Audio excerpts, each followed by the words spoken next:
Bon les amis, hier soir, Emmanuel Macron nous a encore servi son numéro d'illusionniste, méthodiquement préparé, en 3 actes. Tout y était, tous les détails, mais les 3 actes, comme je vous le disais dans ma vidéo que j'ai postée hier, bien avant son allocution, on avait d'abord l'hypnose, ensuite on a eu l'illusion, et enfin on a eu l'escroquerie finale. Tout était calibré, costume noir, cravate noire, regard perçant. Il aurait pu sortir d'un enterrement, mais en réalité c'était exactement ça, c'était un enterrement de ce qui reste de notre souveraineté, et peut-être même de notre paix, mais ça j'y crois beaucoup moins. On va en parler dans cette vidéo, que je vous demanderai de partager s'il vous plaît. Alors tout était calibré, on avait un ton qui était grave, mise en scène millimétrée, un storytelling super anxiogène. Il prépare le terrain pour nous entraîner dans quelque chose en Ukraine. Peut-être pas la guerre totale, mais dans quelque chose en Ukraine. Et il voudrait qu'on dise merci par-dessus le marché. Et dans cette vidéo, justement, je vais démonter ce baratin point par point, parce que l'heure est tellement grave, si vous voulez, ça pourrait tellement s'envenimer rapidement, qu'au bout d'un moment, il faut vraiment arrêter, quoi. Il faut arrêter. Et donc, j'ai repris dans cette vidéo toutes ces déclarations-là qu'on a entendues hier, point par point, et on va aligner des faits en face, voir s'il y en a aligné des faits. Si tout ce qui se dit est corroboré par des faits. Alors tout d'abord, il nous dit, je cite, « La Russie est devenue une menace pour la France et l'Europe, et je le regrette. » Fin de citation. Là, on est sur du pur storytelling de la peur. Où sont les faits? La seule menace directe aujourd'hui, qui serait vraiment une menace, c'est si la France décide elle-même d'entrer en guerre avec la Russie. Ça fait 3 ans que la Russie est en Ukraine, là. Quand est-ce qu'elle a touché la France? Jamais. Il dit « je le regrette ». Alors ça, bon, c'est une espèce de petit coup de violon pour amadouer, mais en même temps, c'est lui quand même qui envoie des armes, qui envoie du fric, un soutien politique à l'Ukraine, mais sans limite. Il le regrette, oui, ok, mais après ce petit coup de violon, c'est quand même lui qui est responsable de cette situation. C'est lui qui en est responsable. Mais je suis désolé, c'est lui qui prend les décisions de manière unilatérale. Il ne consulte personne. Jamais le Parlement n'est consulté sur les questions ukrainiennes. Sur la décision d'envoi de fric et combien et quand. Jamais. Donc, il en est le seul responsable. Ensuite, il nous explique, je cite, « Face à cette menace, le temps est venu de prendre des mesures. Notre prospérité et notre sécurité sont devenues plus incertaines. Nous rentrons dans une nouvelle ère. » Alors, moi, ça me rappelle la bascule, en fait.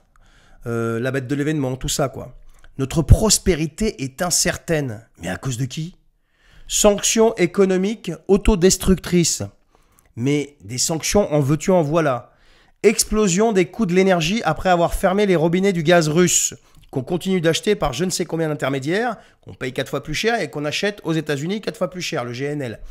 Inflation galopante et endettement massif, 3200 milliards de dettes, et ça va continuer. Nouvelle ère, mais ça se traduit comment ça? On peut traduire ça comment quand il dit nouvelle ère? On va encore plus galérer pendant que les élites continuent de se gaver. Mais bien sûr, mais c'est ça en fait qui est en train de se passer. Tout ça, c'est exactement une volonté de faire encore plus de business sur le dos de la guerre et des pauvres gens qui sont en train de tomber tous les jours. Ensuite, il vous explique, je cite, « La Russie prévoit encore d'accroître son armée avec 3000 chars de plus et 300 avions de chasse de plus. » Qui peut croire que la Russie s'arrêtera à l'Ukraine? Mais moi, j'ai envie de dire, qui peut plutôt croire que Macron s'arrêtera un jour de nous prendre pour des cons? La Russie renforce son armée parce qu'il y a un truc qui s'appelle l'OTAN qui la pousse à le faire. Je vous diffuse cette petite vidéo factuelle, vous pouvez vérifier les informations et vous verrez qu'au fil des années, eh bien c'est exactement ce qui s'est passé. Qui menace qui? S'arrêter à l'Ukraine. Mais c'est une fake news monumentale. Moscou n'a ni les moyens, ni les intérêts, ni la volonté d'envahir l'Europe. Mais c'est un délire complet. Ils ne sont même pas arrivés à Kiev. Et on va nous faire croire qu'ils vont arriver à Paris, qu'ils vont menacer Paris, Berlin. L'armée russe est déjà engluée dans ce conflit. Et Macron est en train de vendre un fantasme d'invasion. Parce qu'il a un but bien précis qu'on va voir après. Ensuite, il nous explique que le chemin pour la paix ne peut pas se passer de l'Ukraine. La paix ne peut pas être la capitulation de l'Ukraine. Traduction, tant qu'il y a du business à faire sur la guerre, eh bien on continue. Mais bien sûr. Et le business, c'est quoi? Alors, on est sur cette histoire de défense européenne, ce fantasme qui dure depuis je ne sais pas combien de décennies qu'ils n'arrivent jamais à mettre en place parce que personne n'est d'accord sur rien.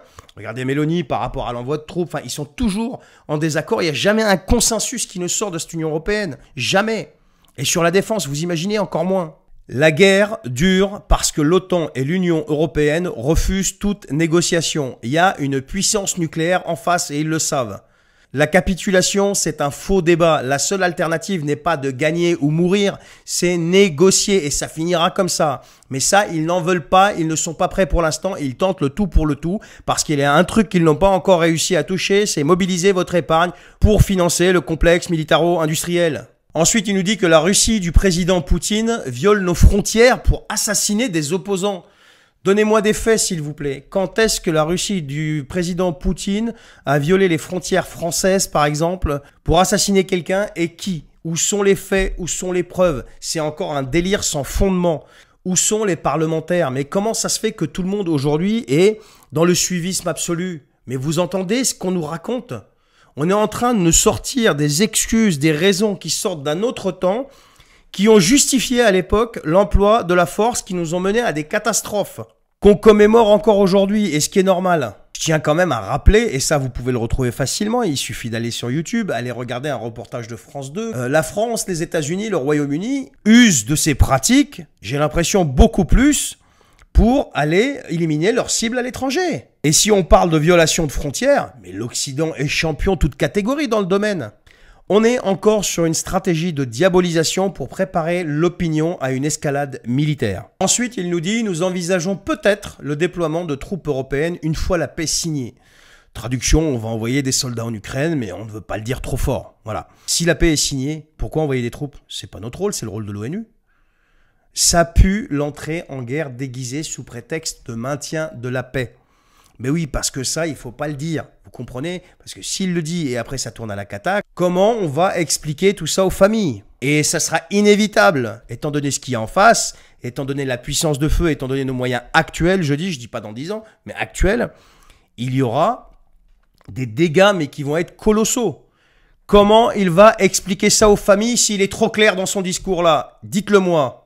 Mais il peut pas. Sinon, vous imaginez le boxon en France? Ensuite, eh bien, il ouvre le débat stratégique sur la protection par notre dissuasion nucléaire de nos alliés du continent européen.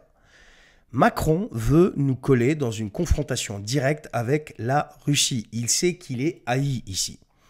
Il n'y a personne qui l'écoute, hormis 20% de... Je ne sais même pas qui c'est en fait. Et donc, il a besoin d'exister. Et pour ça, il utilise la politique du pire. Et là, on arrive au summum de la souveraineté, la dissuasion nucléaire française, qui, elle, protège la France, pas l'Europe. Si on l'étend à toute l'Europe, on met la France directement en ligne de mire. Mais bien sûr. Et en plus, il vous dit qu'elle restera sous contrôle du président de la République française. Donc, ça veut dire quoi? Ça veut dire que ça sera lui qui sera chargé d'appuyer sur le bouton, si jamais, par malheur, ça devait tourner au vinaigre. Et donc, ça sera la France qui sera directement en ligne de mire. En plus, en premier. Voilà. Donc c'est ça qu'il faut lire quand il raconte des trucs pareils. Je sais même pas s'il se rend compte de ce qu'il raconte quand il dit ça. Tellement qu'il veut exister. Ensuite, il nous dit que la Russie manipule des élections en Roumanie, en Moldavie et organise des attaques numériques contre nos hôpitaux.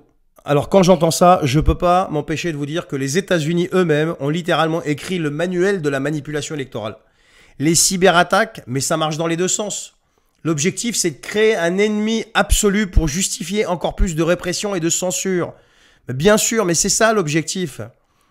Tous ceux qui sortiront du champ de la bien-pensance et du narratif seront désignés comme des agents russes, seront désignés comme des porteurs de fake news qui vont porter atteinte à la sécurité nationale ou je sais pas quoi, on va vous sortir des trucs de fou. Et attendez, c'est que le début.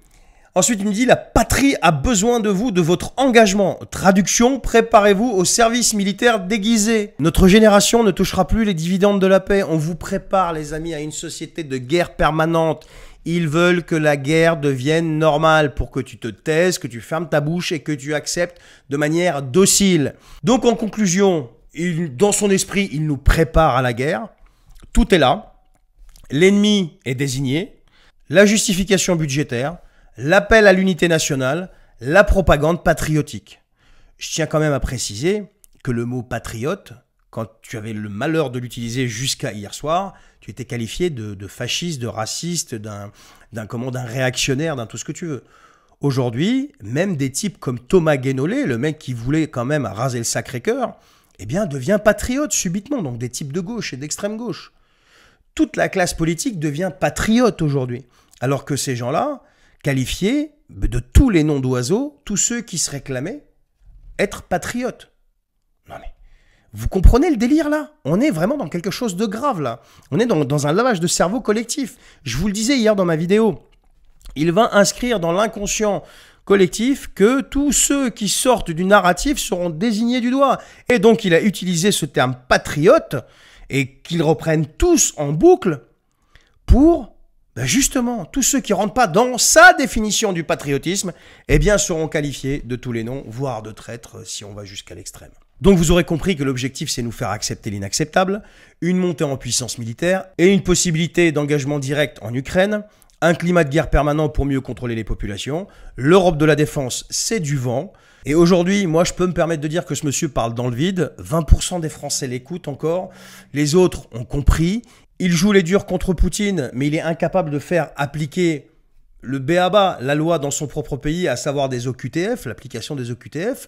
Regardez comment il se couche, par exemple, face à l'Algérie. Et bravo aux Algériens, parce que très sincèrement, il a que ce qu'il mérite. Il ne nous vend pas la paix, il vend l'illusion, la peur, l'arnaque. Et comme le dit Étienne Chouard, les guerres servent à éviter les révolutions. Donc il ne faut pas tomber dans le piège, les amis. Voilà ce que je pense de l'allocution du président de la République hier. Comme je vous disais, c'était une escroquerie en 3 actes. Donc il y avait l'hypnose, l'illusion et l'escroquerie finale. Donc voilà.